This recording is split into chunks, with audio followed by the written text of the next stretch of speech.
सोचिए, एक ऐसा कसाई भक्त जो शालिग्राम को बांट बनाकर मांस तोलता था और यह भी नहीं जानता था कि यह भगवान है, जिस पर झूठा आरोप लगाया गया, जिसने विरोध नहीं किया, जिसने अपने हाथ कटते देखे, फिर भी उसके चेहरे पर शिकवा नहीं, सिर्फ भगवान का नाम था। ये कहानी है सदन जी की, जो साबित करती है कि भगवान विधि नहीं देखते, भगवान केवल भाव देखते हैं। अंत तक देखिए, क्योंकि अंत में जो चमत्कार होगा वो आपकी भक्ति की परिभाषा बदल देगा। सदन जी का जन्म कसाई कुल में हुआ था, जहां पशुओं का वध करना एक स्वाभाविक वृत्ति थी। सदन जी का जो जन्म है, इसी से हमें यह पता चलता है कि भगवान केवल भाव देखते हैं। किसी भी जीव की हिंसा करना निंदनीय कार्य है, पर कभी कभी ऐसे महापुरुषों का प्रभाव प्रकाशित होता है कि कुल कर्म उन्हें छू भी नहीं सकते। एक बार जब ये छोटे बच्चे ही थे, इनके घर में कुछ रिश्ते नातेदार आए तो पिता एक छोटा बछड़ा लाए थे। पिता ने कहा कि ज्यादा धड़ में मांस नहीं, इसकी टांगों में मांस है। पहले इसकी टांगें काटते हैं तो फिर अपने अतिथि का स्वागत करते हैं। सदन जी ने जब सुना तो वे उस बछड़े के पास गए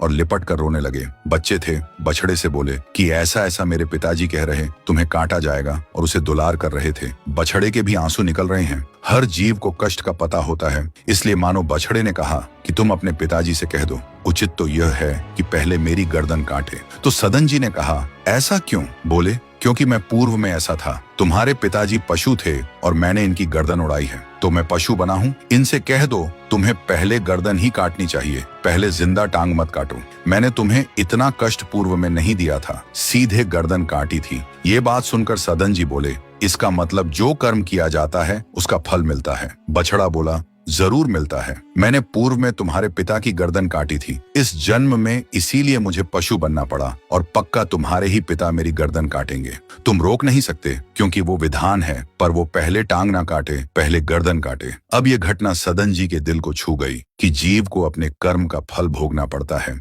जन्म जन्मांतरों तक। एक दिन इन्होंने देखा कि कुछ संतों की मंडली जा रही है। वो संतों के सामने गए, चरणों में लेट गए। संत जनों ने कहा, उठो बच्चे, तुम रो क्यों रहे हो? तो सदन जी ने रोते हुए पूछा कि बाबा, हर कर्म का फल जीव को भोगना पड़ता है। कोई ऐसा साधन है जिससे कर्म का फल ना भोगना पड़े और जीव भी मुक्त हो जाए? संतों ने कहा, बिल्कुल, इसका एक उपाय है। भगवान का निरंतर नाम रटना, श्री हरि श्री हरि। स्वयं किसी जीव को कष्ट ना दो और संतों का संग करता रहो तो जीवन मुक्त हो जाएगा। बस छोटे से बालक सदन जी के मन में बात बैठ गई। उसने रटना शुरू कर दिया, श्री हरि श्री हरि। उनके पिताजी जब तक रहे तब तक वो वध करते रहे जीवों का। पिताजी की मृत्यु के बाद सदन जी ने कभी किसी जानवर का वध नहीं किया। वो कुल परंपरागत मांस खरीद लाते और उसी को मुनाफा करके बेचते और परिवार का पोषण करने लगे।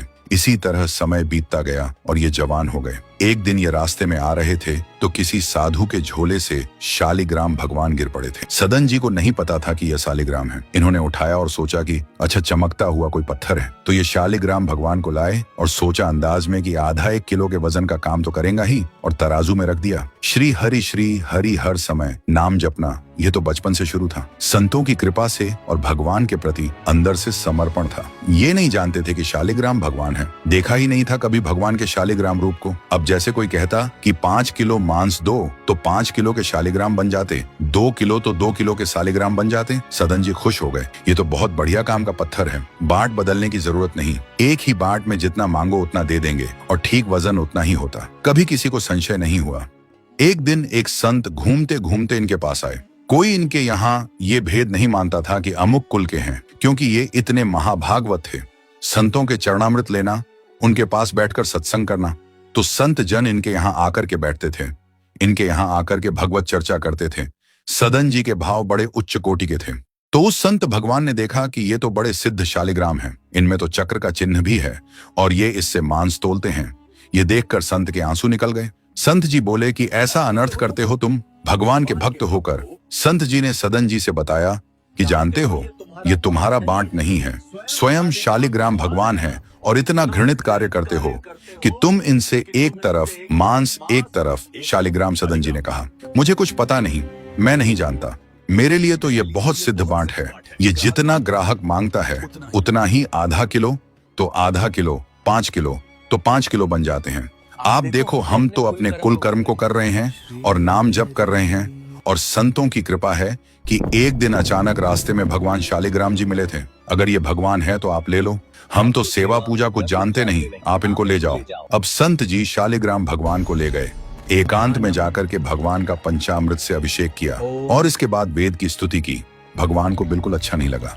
भगवान प्रीति चाहते हैं, ये सिद्धांत एक अलग है। संत जी को लगा था कि कसाई कुल में जन्मे हैं, एक तरफ मांस तोल रहे हैं और दूसरी तरफ ठाकुर क्या अपराध कर रहा है। बाहरी दृष्टि में लगता भी ऐसा ही है। संत जी ने बड़ा अभिषेक किया, वेद स्तुति की, भगवान को भोग लगाया, बड़ी प्रसन्नता से उच्च सिंहासन पर विराजमान किया भगवान को। उसी समय आकाशवाणी हुई, हे साधु, मुझे ये तुम्हारी वेद स्तुति बिल्कुल पसंद नहीं। तुम्हारा ये पंचामृत स्नान भोग ये सब तुम मेरे भक्त पर नीच बुद्धि करके मुझे लाए हो। मुझे तुम क्या समझते हो? वेद मेरी श्वासों से ही तो प्रकट हुए हैं। मैं वेद की स्तुति और गंगा जल से उतना प्रसन्न नहीं होता जितना मैं अपनेपन के भाव से। मेरे सदन जी हैं और मैं सदन जी का हूँ। मैं बिल्कुल तुम्हारी सेवा से प्रसन्न नहीं हूँ। मैं अपराध मानता हूँ कि तुम वहां से मुझे लाए हो। साधु जी ये बात सुनकर एकदम घबरा गए। शालिग्राम भगवान को लिया, दौड़ते हुए सदन जी के पास गए और गदगद स्वर में कहा, मैंने भारी अपराध कर दिया, ठाकुर जी को अप्रसन्न कर दिया। मैंने आपके प्रति भाव किया कि आप कसाई कुल में जन्मे हो, आपका अधिकार ठाकुर का नहीं है, इसलिए आप ठाकुर जी को नहीं जानते हो। ये लो, ठाकुर जी अप्रसन्न हो गए हमसे। हमने तो पंचामृत से, गंगा जल से सब अभिषेक किया, पुरुष सूक्त का पाठ किया। लो श्री ठाकुर जी को आप स्वीकार करो। विधि पूर्वक सेवा से ठाकुर जी प्रसन्न नहीं हुए, अपनेपन से प्रसन्न होते हैं। सदन जी शालिग्राम भगवान को अब जो देख रहे हैं वो दूसरा भाव है, ये भगवान है। मुझे तो अभी तक पता ही नहीं था। साधु जी जब चले गए तो सदन जी ने शालिग्राम भगवान को अब तोलने के काम में नहीं लिया, बल्कि एक सुंदर नवीन कपड़े में लपेटकर गले में डालकर ठाकुर जी को श्री सदन जी ने निज हृदय से लगाया और रोते हुए बोले कि प्रभु, मुझे तो आपका ज्ञान ही नहीं कि आप भगवान हो। उनके आंसुओं से शालिग्राम भगवान का अभिषेक हो रहा था। नाथ, अभी तक तो मैं आपको जानता नहीं था। बड़ा अपराध हुआ, आप हमें इतना प्यार करते हैं। जब साधु ने सदन जी को बताया कि मुझे भगवान ने कहा है कि मैं सदन जी से प्यार करता हूँ, उनकी मैं भावना से प्रसन्न हूँ, तुम्हारी सेवा से नहीं, तो सदन जी को अद्भुत वैराग्य हो गया। बोले, आज के बाद मैं घर परिवार में ही नहीं रुकूंगा, अब केवल भगवान का होकर रहूंगा। वैराग्य भाव से मैं अपना जीवन भगवान को समर्पित करता हूँ। सदन जी ने शालिग्राम जी गले में टांगे और कहा, पहली यात्रा जगन्नाथपुरी की होगी। पहले जगन्नाथ जी के दर्शन करूंगा, जाकर पूरा जीवन अब भगवान के लिए लगा दूंगा। श्री सदन जी कुटुंब, परिवार, कुल, व्यापार सब छोड़कर जगन्नाथ जी के दर्शन के लिए चले। कुछ दूर चलने पर यात्रियों का समुदाय दिखाई दिया जो जगन्नाथपुरी जा रहे थे, तो उनके संग हो गए। जब उन लोगों ने कुछ ने पहचान कर ली कि अरे ये तो कसाई कुल के हैं, इसको छूना भी पाप है, इसको अपने समीप नहीं रहने देना चाहिए। जब यह सब सदन जी ने देखा कि ये लोग घृणा करते हैं, हमसे तो खुद ही अलग हो गए। सदन जी बड़े पुलकित हैं कि आज जगन्नाथ जी के दर्शन होंगे। रास्ते में चलते चलते एक जगह उन्होंने देखा कि एक कुएं से एक व्यक्ति पानी की बाल्टी भर रहा है और उसके पास कुछ गायें खड़ी हैं जो बहुत प्यासी नजर आ रही हैं। वो गाय उस व्यक्ति की बाल्टी से पानी पीने के लिए बढ़ती हैं, तो वह आदमी बाल्टी में पानी निकालने के बाद गाय को डंडा मारने लगता है। सदन जी ने कहा, क्यों भाई, गाय को पानी क्यों नहीं पीने देते? तो वह आदमी बोला, इतना गहरा कुआं है, इससे पानी की बाल्टी घसीटने से हमारे हाथ दर्द होते हैं। अपने घर के लिए ले जाएंगे कि इनको पिलाएंगे? तो सदन जी ने कहा, अगर आप कृपा करें, कुछ समय के लिए अपनी बाल्टी हमें दे दें और मैं पानी भरकर इनको पिला तो वह आदमी बोला, मुझे फिर कोई परेशानी नहीं, पिला दो। तब सदन जी ने कुएं से पानी भर भर कर 25 गायों को पानी पिलाया। शाम हो गई, पानी खींचने में, पिलाने में समय लगा, तो उन्होंने सोचा गांव में भिक्षा मांग लेते हैं और आज रात्रि कहीं एकांतवास कर लेते हैं और सुबह जगन्नाथ जी के दर्शन करेंगे। तो सदन जी ने एक घर में आवाज लगाई। भिक्षाम दे भगवान की लीला से एक स्त्री निकली भिक्षा लेकर। सदन जी को देखते ही उनके रूप पर मोहित हो गई। जो भगवान का नाम जप करते हैं, भगवान आश्रित होते हैं, उनका रूप अलौकिक होने लगता है। एक दिव्य आकर्षण होता है जो सबके के चित्त को आनंद प्रदान करता है। वो स्त्री ने देखा कि नवयुवक भिक्षुक इतना तेजस्वी, वो देखते ही रीझ गई और उसने कहा, कहीं मांगने की जरूरत नहीं, आप यहाँ बैठो और भोजन कर। सदन जी ने कहा, हमें खाना तो है ही, जब आप खिलाने के लिए कह रही तो खिला दीजिए। उस स्त्री ने प्रार्थना की, भोजन बनाकर पवाया और कहा, प्रभु, आज रात्रि यहीं विश्राम कर लीजिए, और सुबह जगन्नाथपुरी के लिए निकल जाइए। सदन जी ने उस स्त्री के विशेष आग्रह को स्वीकार करके उसके घर में शयन करना स्वीकार कर लिया। जब उस स्त्री का पति सो गया तो वह स्त्री रात्रि में उठकर सदन जी के पास आई और सदन जी के पास आकर बोली कि मैं आपको देख करके काम से पीड़ित हो चुकी हूँ। अतः आप मुझे स्वीकार कीजिए और मैं सदा सदा के लिए आपके साथ चल दूं। सदन जी ने कहा, यदि तू मेरा गला भी काट डाले तो भी मैं तुझे स्पर्श नहीं कर सकता, क्योंकि तेरा पति है। इस बात का उस स्त्री ने गलत अर्थ निकाल लिया। उसके भाव में आया कि अगर पति है तो यह स्पर्श नहीं करेंगे, अगर पति ना हो तो स्वीकार कर लेंगे। वो स्त्री ऐसे काम से व्याकुल हो गई कि सोते हुए अपने पति का बिल्कुल निर्ममता से गला काट दिया और आकर बोली सदन जी से कि अब मुझे स्वीकार करो, आपको पति का भय था ना, उसका मैंने गला काट दिया। सदन जी ने कहा कि तू कितनी नीच है कि तूने अपने पति का गला काट दिया। वैसे ही मैं तुझे स्पर्श नहीं करता, अब तो मैं तुझे देखना भी नहीं चाहता।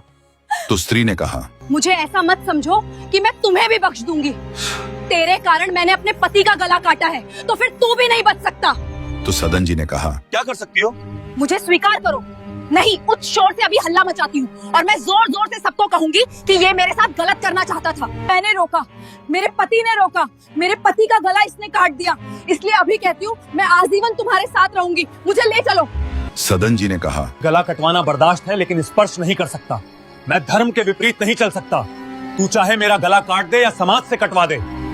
तब उस स्त्री ने चिल्लाना शुरू कर दिया, बचाओ बचाओ, कोई मेरी सहायता करो। जब शोर सुनकर गांव वाले दौड़कर आए तो वह स्त्री रोते हुए बोली, देखो गांव वालों, ये मेरी इज्जत लूटना चाहता था और जब मेरे पति ने मेरी रक्षा करनी चाहिए तो इसने मेरे पति का वध कर दिया। इससे पहले कि सदन जी कुछ कह पाते, गांव वालों ने उनको पकड़कर बंदी बना लिया और बादशाह के सामने ले गए। बादशाह ने उस स्त्री से पूछा, बताओ इनका क्या दोष है? महाराज, ये हमारे प्रति गलत भाव रख रहे थे। मेरे पति ने मेरी रक्षा करने की कोशिश की तो इन्होंने पति का वध कर दिया। ये मेरे साथ बलात्कार करने वाला था तो मैंने शोर मचा दिया, इसलिए ये बंदी बनाकर आपके सामने लाए गए। तब महाराज ने सदन जी से पूछा, बताओ क्या ये स्त्री सत्य कह रही है? तो सदन जी कुछ न बोले, बस स्त्री की तरफ देखकर मुस्कुरा दिए और सोचने लगे कि भगवान क्या लीला करना चाहते हो। तब बादशाह ने दोबारा सदन जी से पूछा, क्या तुमने ऐसा किया?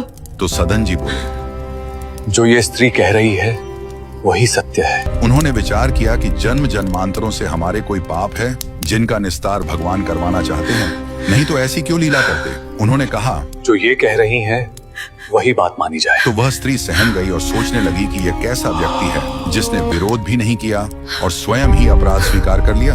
वो भक्त को क्या जाने, भक्तों का बड़ा विचित्र स्वभाव होता है, समझ पाना बड़ा कठिन है। बादशाह ने जब यह सब देखा सुना तो वो बोले, मेरा हृदय कह रहा है कि इनके चेहरे से लगता है ये ऐसे नहीं है, पर ये जब स्वयं स्वीकार कर रहे हैं तो दंड देना ही पड़ेगा। उन्होंने अपने मंत्री से पूछा, तो इस अपराध का क्या दंड होता है? महाराज, इनके दोनों हाथ काट लिए जाएं। तब बादशाह ने कहा, ठीक है, इनके दोनों हाथ काट दिए जाएं। सदन जी के दोनों हाथ काट दिए गए, लेकिन उनकी मुस्कुराहट में कोई फर्क नहीं पड़ा और वह लगातार श्री हरि रटते रहे।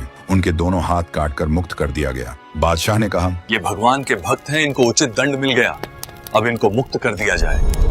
सदन जी के हाथों से रक्तस्राव हो रहा था, लेकिन फिर भी वह श्री हरि जय जगन्नाथ लगातार रटते रहे और जगन्नाथपुरी की यात्रा पर निकल पड़े। जय श्री हरि कहते हुए वह जगन्नाथपुरी पहुंच गए। भक्त को आया देखकर जगन्नाथ भगवान बहुत खुश हुए और जगन्नाथ जी ने तत्काल अपने पार्षदों से कहा, मेरे महाभागवत महान भक्त सदन जी आ रहे, तुरंत पालकी लेकर जाओ और उनको बैठा कर लाओ। सदन जी ने जगन्नाथपुरी में प्रवेश ही किया था कि देखा पालकी लिए हुए पार्षद दौड़े आ रहे हैं और सबसे पूछ रहे हैं, सदन जी कौन से हैं? सदन भक्त किनका नाम है? सदन जी ने जब यह सुना तो वह पार्षदों से बोले कि सदन तो इस अधमदास का नाम है। पार्षदों ने कहा, ठीक है, तुम ही सदन भक्त हो तो तुरंत इस पालकी में बैठो, तुमको जगन्नाथ भगवान ने बुलाया ये है। सुनकर सदन जी भावुक हो उठे और बोले, जगन्नाथ भगवान ने पालकी भेजी है, ये उनकी पालकी है, मैं इसमें नहीं बैठ सकता। तब पार्षदों ने उनको जबरदस्ती उठाकर पालकी में बिठा दिया। अब सदन जी सोच रहे हैं ये कौन सी लीला है प्रभु की, वहाँ हाथ कटवा रहे हैं और यहाँ इतना बड़ा सम्मान दे रहे हैं कि किसी को नहीं मिल सकता। जगन्नाथ जी के पार्षद पालकी लेकर जब जगन्नाथ जी के सामने गए तो सदन जी ने आंख में आंख मिलाई और कहा, प्रभु, इच्छा तो थी कि हाथ जोड़कर आपको प्रणाम करता, पर अब हाथ ही नहीं है, तो कैसे करूं? यह कहकर उन्होंने भगवान के सामने अपना सर झुका दिया। जैसे स्वप्न में दुख मिलता है और जागते ही खत्म हो जाता है, ऐसे ही कोई पीड़ा नहीं, कोई हाथ कटे नहीं, पूरे नवीन हाथ उनको भगवान ने प्रदान किए। तब सदन जी ने भगवान को साष्टांग दंडवत किया। जगन्नाथ भगवान ने कहा कि तुम हमारी कसौटी में पास हुए, जाओ, तुम्हारे द्वारा इस जगत में भक्ति का विस्तार हो। जो तुम्हारे लीला चरित्रों का गायन करेंगे, उनके मन में भी तुम्हारे जैसे भाव और तुम्हारे जैसी सामर्थ्य भक्ति की जागृति हो। सदन जी की यह कथा हमें यही सिखाती है कि भगवान भक्ति में न जाति देखते हैं, न कुल, न विधि विधान, भगवान सिर्फ भाव देखते हैं। जो व्यक्ति अन्याय सहकर भी भगवान का नाम नहीं छोड़ता, उसकी रक्षा स्वयं भगवान करते हैं। अगर इस कथा ने आपके मन को छुआ हो, अगर आपके भीतर भी भक्ति का भाव जागा हो, तो इस वीडियो को लाइक जरूर करें, इसे शेयर करें, ताकि और लोगों तक यह संदेश पहुंचे कि सच्ची भक्ति क्या होती है। और अगर आप ऐसी ही सनातन धर्म, भक्ति और चमत्कारों की कथाएं सुनना चाहते हैं, तो चैनल को सब्सक्राइब करें और घंटी को जरूर दबाएं। जय श्री हरि, जय जगन्नाथ।